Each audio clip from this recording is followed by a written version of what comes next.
விஜயகாந்தனாவே உங்களுக்கு அச்சமின்மையும் துணிவும் தான்.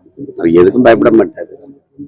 நான் பார்த்து வரைக்கும் நெருக்கமா பழகுற வாய்ப்பு எனக்கு அவர் நடிச்ச தவசி படத்துல நான் உரையாடல் எழுதினேன். அப்ப அதுல அவர் கூட இருந்து பணி செய்யற படப்பிடிப்பு தளங்கள்ல மனம் விட்டு பேசுகிற நிறைய வாய்ப்பை நான் பெற்றேன்.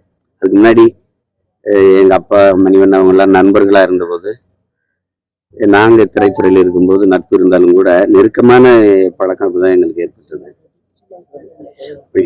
நம்ம பார்க்கும்போது தூரமா பார்க்கும்போது அவரை மாதிரி நடிக்கிறதுக்கு ஆட்கள் வரலாம், அவர் மாதிரி சண்டை போட கூட ஆட்கள் வரலாம்.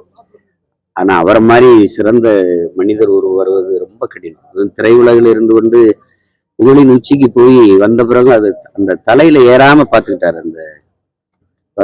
எல்லாரோடவும் சமமா பழகிற ஒரு வாய்ப்பு ஒரு மனிதர் திரையுலகில் இருந்தார் என்றால் அது அவர் தான். அதனால அவரு என்ன சொன்னாலும் எல்லாருமே கேட்பாங்க. அண்ணன் கமல் அவர்களோ, ஐயா ரஜினி அவர்களோ, யாரா இருந்தாலும் அவர் கூப்பிடும்போது விஜய் சொன்ன விஜய் அப்படின்னு எல்லாருமே பாசம் வச்சிருந்தது காரணம் அவர் எல்லாரையும் அதையே பாசத்தோட அன்போடு நேசிச்சதுதான் காரணம். அவரை இழந்திருப்பது என்பது அது எப்படி பார்த்தாலும் அதை மனதை தேற்றிக் கொள்ள முடியல. அது ரொம்ப இதா இருக்கு. அவர் மட்டும் இவ்வளவு நாள் ஒரு உடல்நலத்தோடு இருந்திருப்பாருன்னா தமிழ்நாட்டினுடைய அரசியல் போக்கே மாறி இருந்தது.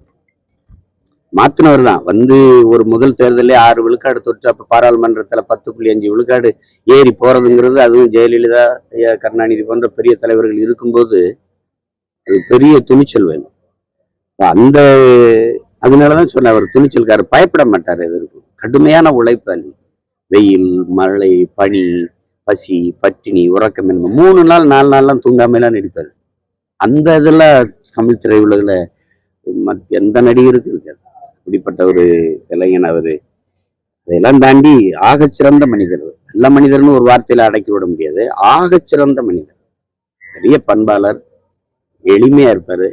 படப்பிடிப்புல போய் அவங்க கொடுக்குற பேண்ட் சட்டை போடுவார் வழியே, மற்றபடி கதர் சட்டை கதர் வேஷ்டி தான். நீங்க பார்த்துருக்கீங்க.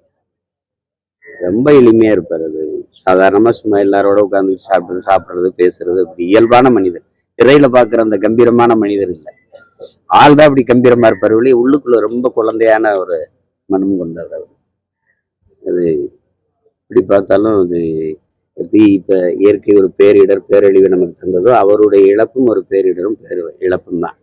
நான் 29 தேதி வரைக்கும் மக்கள் அவங்களுக்கு நிவாரணம் கொடுத்து உதவணுங்கிறது தான் வந்தேன். ஆனால் செய்தி தெரிஞ்சோன்னா ரொம்ப மனசு இதாக இருந்துச்சு. சரி, உடனே அது எல்லாத்தையும் நிறுத்திட்டு 4 மணிக்கு தான் நடக்கும், நம்ம ஓடிடலான்ட்டு கிளம்புறேன்.